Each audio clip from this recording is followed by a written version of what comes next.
It's a sort of people who need people. As someone who lives in the world of new theater, new musical theater, it's really exciting to have a platform for that. Musical theater, there's so many levels of it, there's so many people working in it in different areas.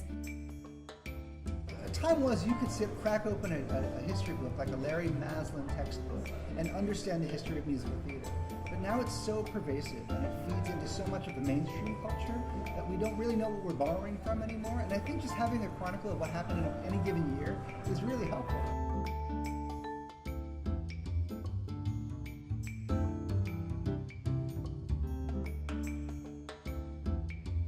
Hi, I'm Natasha Sinha. I am a producer and a dramaturg. I'm the associate director at LCT3 at Lincoln Center Theater, and I'm also a co-founder of Beehive Dramaturgy Studio. And for Musical Theater Today, I am a contributing editor. My name is Axness. I'm a music director and pianist and contributing editor to Volume 2 of Musical Theater Today. Hi, my name is Shoshana Greenberg. I'm a writer, I'm a lyricist and book writer, and I'm one of the contributing editors this year for Musical Theater Today.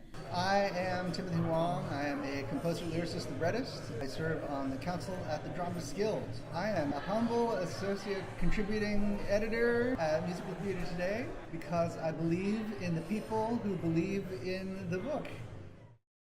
I did a number of interviews, particularly with non-male contributors, composers Marissa Michelson, Heather Christian, composer, director, activist Orion Stephanie Johnstone, Broadway debut actor Stephanie Shu, and then I also sat down with two other fellow music directors, Britt Bonney and Madeline Smith, to talk about music director stuff.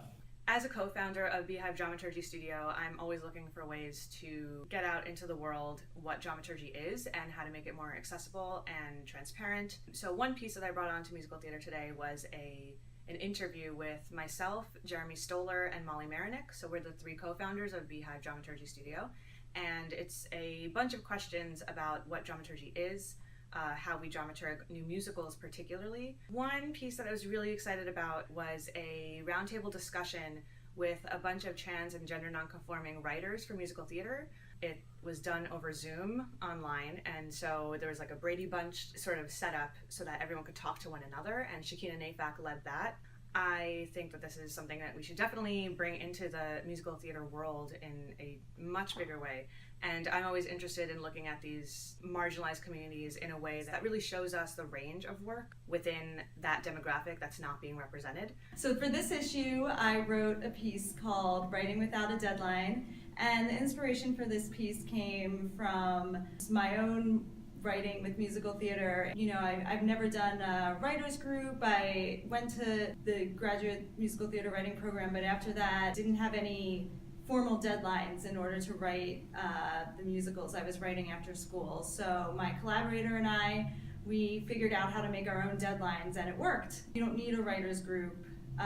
You don't need to be in a program. But all those things are great if you have them, but in order to write a musical, all you need is to sit down and write a musical. And I was very interested in smaller theater companies that were doing musicals. There seemed to be a kind of disconnect. We have like big Broadway musicals and off-Broadway musicals that are done on like a high budget, and then the developmental work. But here's a company that's doing musicals on a small budget, and what does that look like? And that was really interesting to me. I'm really interested in the idea of cabaret and how that intersects with musical theater. How musical theater writers can bring elements of cabaret into their work, what can cabaret teach musical theater writers, and vice versa.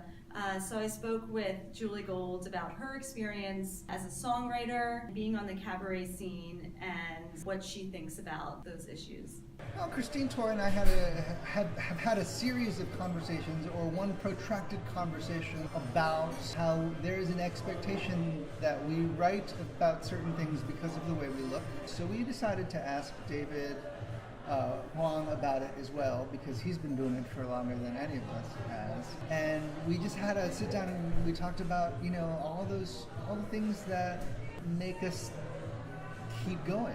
I originally had the idea because I felt like so much of his work has contributed to the musical theater, and nobody thinks about him that way. And, we sort of picked his brain about that.